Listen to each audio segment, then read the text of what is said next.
The Social Network is David Fincher's latest film starring Jesse Eisenberg as Facebook founder Mark Zuckerberg and follows Facebook's humble beginnings through a story of loneliness, betrayal, and revenge.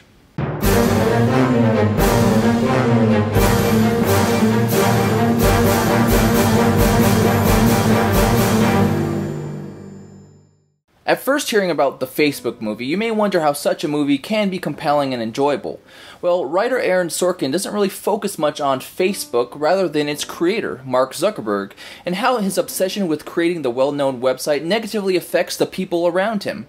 when Zuckerberg only wants exactly what Facebook promotes: to be seen, known, and accepted. The movie begins with Zuckerberg being dumped by a girlfriend, and we learn by his mannerisms, speech, and quirks that he's a socially awkward individual, yet highly intelligent. Now this breakup burns a fire within him, and he goes out and creates this website known as Face Mash, which pretty much compares different girls based on how attractive or unattractive they are.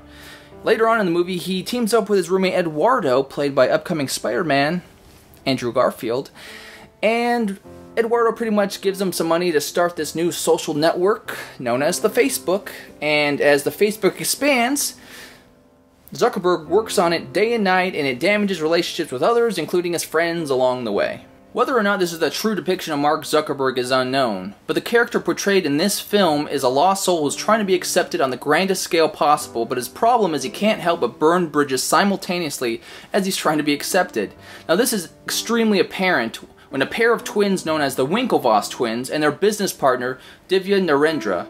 claimed the Facebook idea was stolen from them after they pitched the social site ConnectU to Zuckerberg. Justin Timberlake plays Sean Parker, the founder of Napster, and plays the confident young businessman well enough to the point where you no longer see pop singer Justin Timberlake anymore, but a young, conniving, money-hungry wolf in sheep's clothing. Now, the rest of the supporting cast is superb, and Eisenberg's Mark Zuckerberg is so subtle and sarcastic that you love him as much as you hate him. But by the end, you can only feel his struggles, although he only continues to burn himself. The social network is a metaphor of how our society's communication has fallen with technologies such as Facebook, most evident with a scene with Eduardo and a girlfriend quarreling over their status as a couple, and even email and text messaging is cornered when the film displays Zuckerberg's only form of communication with the ConnectU team, an obvious way to avoid them without avoiding them. The creation of Facebook is only in the background of the movie, mostly because I'm sure we wouldn't understand all the computer jargon that they would talk about if it was heavily included. But just the basics are shown, like Facebook's simple design and how the wall was featured, will be known by all that use the website, connecting the audience by something they're all too familiar with. And connecting is what this movie really is about, our desire to connect to others with the notion that we may really not know how.